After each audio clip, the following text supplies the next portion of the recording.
Na-mesmerize ang maraming tao sa ganda ni Bea Alonzo nang dumalo siya sa Pure Gold Convention kamakailan.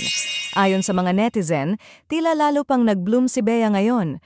May nagsabi pa nga na, ganyan talaga kapag nasa tamang tao ka. Sa kabilang banda, kapansin-pansin din ang kagwapuhan ng rumored new boyfriend ni Bea na si Pure Gold President Vincent Co. Kaya naman, bagay na bagay talaga sila. Anong masasabi ninyo?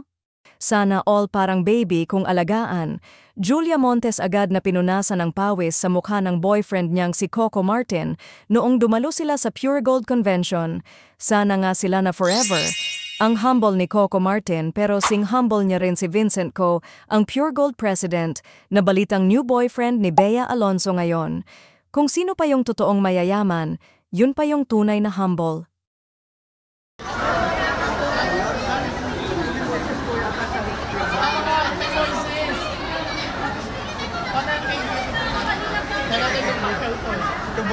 Boss ko yan. Yan ang mga boss ko. Boss ko. Si Moises.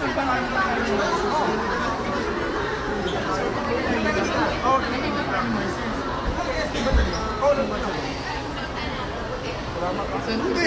Kami nagpapagal. Sobrang kami nagpapagal. Alam mo naman. Tapos ko lang. Alam mo. Hindi ka dito. Text mo sa akin yung address ko. Sige. Pero may nangyari na doon. Para mag-kita na kayo.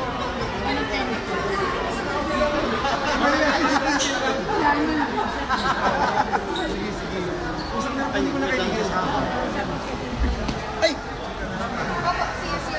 Nandiyan ako? Wala.